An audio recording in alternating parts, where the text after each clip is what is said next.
Dans cette nouvelle vidéo, maintenant que nous avons effectué tous les préparatifs pour la bonne exécution de nos commandes Ajax à l'intérieur de notre site WordPress, nous allons enfin pouvoir entrer une commande Ajax à l'intérieur de notre fichier JavaScript. Alors je vous rappelle que nous sommes dans le fichier ajaxtest.js. Dans ce fichier, nous réagissons à la submission d'un formulaire et nous allons effectuer des actions Ajax. Je vais copier ici à l'intérieur de la fonction générée après l'événement submit une commande pour invoquer Ajax selon jQuery, comme ceci. Je vous rappelle que ce tutoriel est consacré à l'intégration de Ajax dans WordPress, mais ce n'est pas un tutoriel Ajax. Donc je suppose au préalable que vous connaissez le fonctionnement des commandes Ajax, notamment avec la librairie jQuery. Alors lorsque nous voulons utiliser Ajax avec jQuery, nous avons plusieurs méthodes à notre disposition. La méthode principale est $.ajax, à laquelle nous passons une série de paramètres. Le premier paramètre qui est obligatoire, c'est l'URL, c'est-à-dire quel est le fichier vers lequel nous envoyons le traitement à effectuer.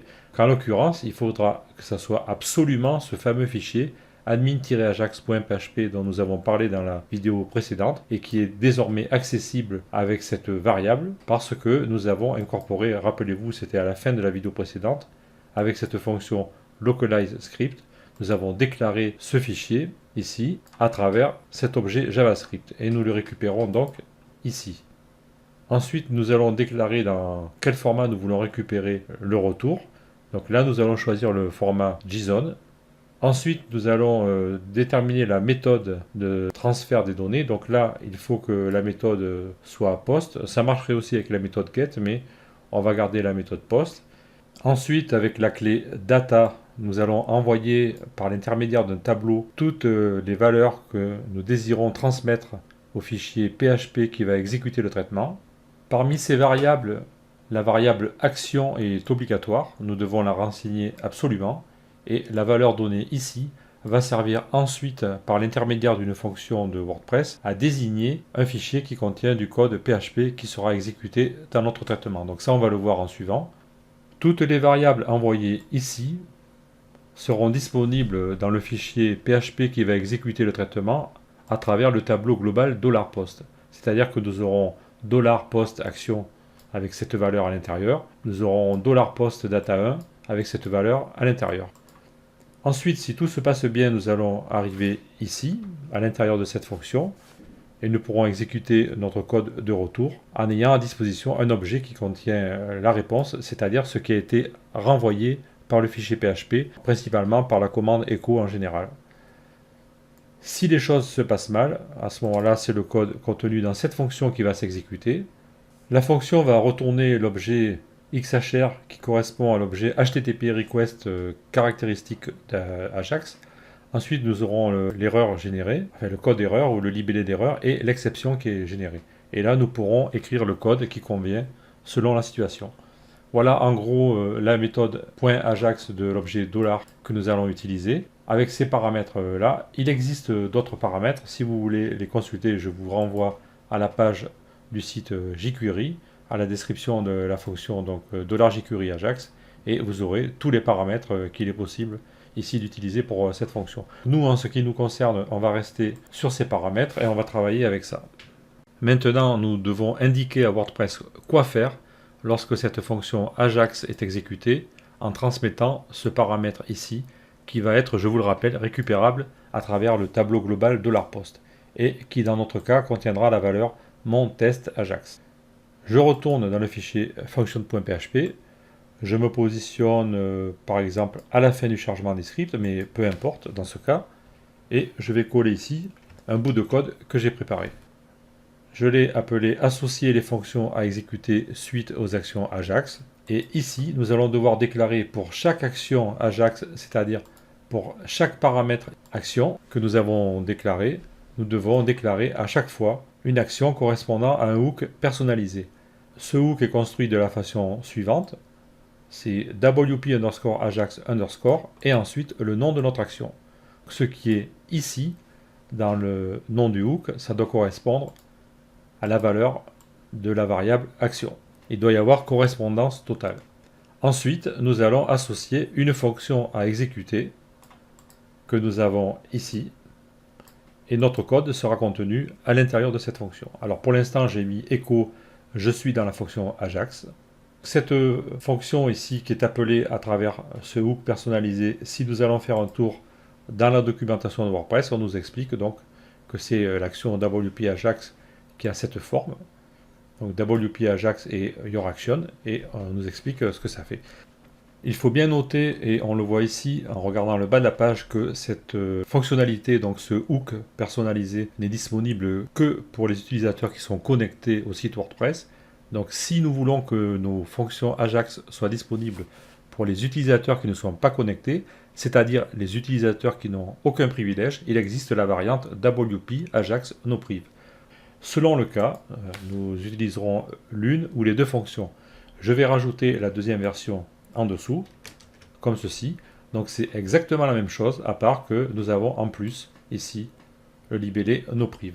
Et il faut savoir que ces deux fonctions sont exclusives. C'est-à-dire que si vous n'utilisez pas celle-ci et que vous utilisez seulement celle pour les utilisateurs qui n'ont pas de privilèges, à ce moment-là, un utilisateur connecté qui lui a des privilèges n'aura pas accès aux fonctions Ajax. Dans la plupart des cas, on verra les deux versions de ce hook. Nous pouvons tester le système à partir de maintenant. Alors je retourne dans le fichier JavaScript. Dans un premier temps, je n'ai pas encore prévu de créer le retour au format JSON, donc je vais invalider temporairement cette ligne ici. En faisant cela, je lui renvoie la valeur par défaut de la clé DataType qui doit être HTML ou texte, peu importe. Et ici par contre, je vais récupérer le retour au format texte et je vais faire un console log de response texte. Toujours pareil, hein, on vérifie étape par étape que tout marche bien. Donc logiquement, si j'enregistre tout ça, si j'ai rien oublié, et si je reviens, donc je vais revérifier ici, donc au niveau, ah ben je ne l'ai pas sauvegardé, donc je le sauvegarde. Donc ce qui se passe lorsque je vais envoyer l'action, le paramètre action qui s'appelle mon test Ajax à travers le tableau $post, il va exécuter cette fonction et donc je vais afficher je suis dans la fonction Ajax. Et donc comme c'est du texte, ici j'ai corrigé temporairement mon appel Ajax pour me retourner du texte. Donc je reviens ici, je vais sur le site, je rafraîchis avec CTRL F5 pour être sûr de bien recharger la dernière version de la page. Je fais apparaître l'outil de débugage avec la console et je clique sur valider. Alors il y a une erreur et oui parce que j'ai fait une faute, j'ai tapé CONOL et c'est console. Déjà je suis sûr au moins qu'il est allé jusqu'ici, c'est déjà une bonne chose. Je reviens, je renvoie, je valide. Voilà, je suis dans la fonction Ajax. Donc là tout a fonctionné. À partir de maintenant, notre système Ajax est opérationnel. Bon, bien sûr, il manque encore pas mal de choses, mais on est capable d'envoyer quelque chose et de le récupérer. Dans notre outil de débugage, ici, nous allons faire apparaître l'inspecteur et nous allons nous positionner sur l'onglet réseau. Nous allons juste faire apparaître les requêtes XHR, comme ceci, et nous voyons que nous avons bien eu une requête vers le fichier admin.ajax.php. Si on l'ouvre, est-ce qu'on a le détail? Voilà, on a le détail de ce qui a été envoyé et on devrait avoir ici la réponse. Voilà, je suis dans la fonction Ajax. On a un compte rendu de la requête Ajax qui a été exécutée. Alors si vous êtes un peu observateur, vous allez vous apercevoir ici que nous avons un 0 à la fin de la chaîne qui est retournée. Nous l'avons vu ici aussi. Ça, c'est parce que le fichier admin.ajax.php, lorsqu'il se termine, renvoie une commande die avec 0 à l'intérieur. Nous allons le vérifier ici en revenant dans l'éditeur de texte. J'ai ouvert entre-temps le fichier admin.ajax.php qui se trouve dans le répertoire wp-admin de notre site. C'est le fichier que nous utilisons pour gérer les requêtes. Et si nous allons à la fin du fichier, nous voyons que nous avons la commande die 0. Donc c'est le fichier lui-même qui renvoie cette commande et ça peut poser des problèmes dans certains cas. Alors très souvent dans les tutoriels, ce que vous voyez ici, à la fin de toutes les fonctions qui sont associées à des actions Ajax, vous verrez une commande die, très souvent. Alors au début quand on voit ça, on ne comprend pas pourquoi, mais c'est à cause de ce 0. On verra tout à l'heure, on le re-invalidera, on verra que ça nous pose des problèmes avec le JSON qui n'est pas correctement interprété. Donc j'enregistre ceci, je reviens sur le site, je vais rafraîchir la page, je vais valider le formulaire, et je vois que cette fois-ci, notre fameux petit 0 n'apparaît pas. Je ne le vois pas ici. Si je rouvre la requête Ajax ici et que j'affiche la réponse, voilà, j'ai la réponse telle que je la veux, sans le 0. Voilà, donc ça c'est la chose à savoir. Lorsque vous créez des fonctions associées à ce fichier admin-ajax.php, il faut interrompre le déroulement du script avant la fin pour éviter que la valeur 0 soit renvoyée. Pour les curieux, je vais revenir dans le fichier admin-ajax.php et si je vais ici vers la fin du fichier, on voit comment est construit nos hooks personnalisés. C'est-à-dire que le fichier récupère dans le tableau $request. Alors, $request, c'est un gros tableau qui contient entre autres le tableau $post. Donc si vous avez une variable transmise $post action, il sera aussi dans le tableau request. Donc on voit bien qu'il construit le hook ici, wp_ajax, avec ce préfixe et le nom de l'action que l'on a passé à travers la variable action. Et il fait exactement pareil pour l'autre version de l'action. Donc ça c'était pour vous expliquer comment ça fonctionne. Donc là on peut fermer maintenant le fichier admin-ajax.php et IDER aussi d'ailleurs, on n'en a plus besoin et on peut passer à la suite.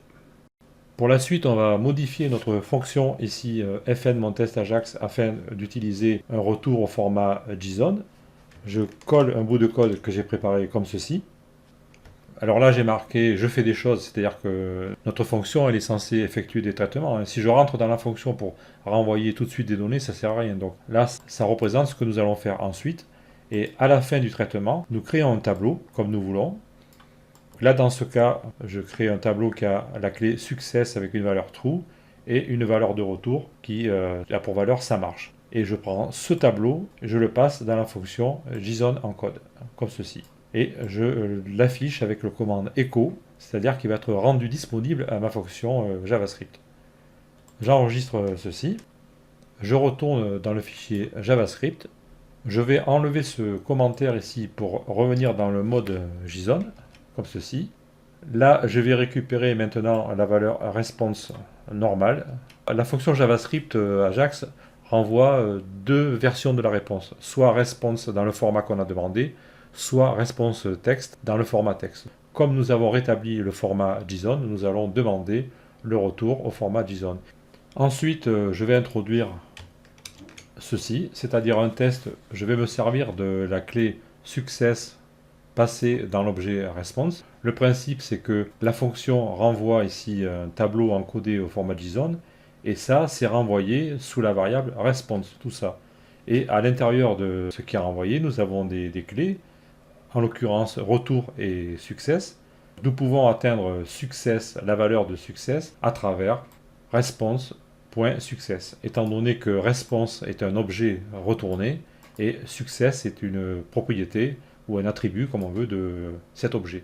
Donc ici, si on a renvoyé true, on aura le test if response success qui est validé, donc on exécutera cette commande, à savoir on affichera résultat de point et response.retour, tout en sachant que retour représente la propriété qui est renvoyée ici. Donc nous afficherons ça marche.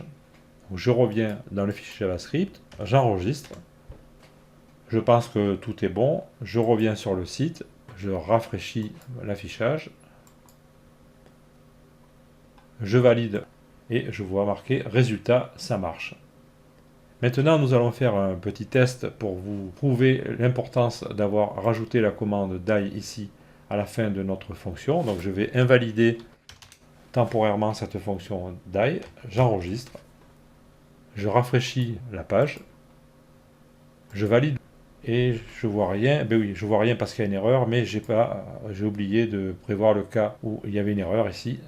Ce qui s'est passé, c'est que nous avons atterri dans cette fonction, mais comme j'avais rien mis à l'intérieur pour l'instant, on n'a rien qui s'est affiché, c'est normal. Par contre, on peut quand même revenir ici, vérifier. On doit avoir la réponse de disponible, voilà. Nous avons le 0 ici qui est réapparu. Vous le voyez ici à la fin de notre chaîne JSON, donc la chaîne avec l'encodage JSON, la voici. Donc déjà on a un petit problème avec les anti-slash, on va voir ça après. Un problème d'encodage de caractères, mais ça on verra plus tard. Donc ici nous avons bien le 0 qui s'affiche. Et ça a créé un problème, il n'a pas reconnu ceci comme une chaîne JSON correctement formatée. Je reviens dans mon fichier et ici dans la partie erreur, je vais copier juste des console log pour afficher tous les éléments, donc error, XHR, etc. On le voit ici, donc j'enregistre, je reviens, je rafraîchis une nouvelle fois, je renvoie, je valide le formulaire et ici je vois mes erreurs. Donc message, exception, syntaxe, JSON parse, unexpected, non-whitespace character after JSON data align. Voilà. Donc il a trouvé un caractère qui lui plaisait pas, c'est ce fameux 0. Alors si je n'avais pas à ma disposition ici cette partie réseau, je pourrais quand même inspecter l'objet. Logiquement, en cliquant ici sur objet, j'ai un détail de l'objet et je dois voir voilà, response text. Je le vois ici, je vois le 0 qui s'affiche. Ça, c'est important quand nous avons un problème. Il faut être capable de vérifier ce qui a été affiché pour voir où est le problème. Donc là, le problème est évident. Nous avons ici un 0 de trop. Donc je retourne ici dans le fichier function.php. Je supprime le commentaire. J'enregistre. Je retourne et je vais encore revérifier que ça marche. Je valide. Et cette fois-ci, j'ai un résultat positif. Pour contourner ce problème créé par la valeur 0 qui est renvoyée par notre fichier admin.ajax.php, je vous signale qu'il existe une fonction qui s'appelle wp_send_json success, à laquelle nous pouvons passer aussi un tableau, exactement comme nous l'avons fait ici avec la fonction JSON encode. C'est-à-dire que nous pouvons préparer le tableau avant. La seule différence, c'est qu'il va rajouter automatiquement cette clé valeur success true. Dans ce cas, nous n'aurions pas besoin de la mettre et il va retourner le résultat, donc nous n'avons pas besoin d'invoquer la commande echo et il va aussi tuer le script lui-même. C'est ce qui est indiqué ici. Donc on renvoie une réponse au format JSON. L'objet contenant la réponse aura toujours une clé success avec la valeur true. Et aussi on voit qu'il renvoie le résultat, ici zenprint et die. Il termine le script. Il existe aussi une même fonction avec error à la fin, que wp send JSON error. On doit avoir ici, voilà, JSON send error. Exactement, c'est la même fonction en cas de problème. Il renverra la clé success avec la valeur false. Donc si ça vous ennuie de rajouter un die à la fin ici, d'employer la commande echo, vous pouvez remplacer tout cela par la fonction wp send JSON success.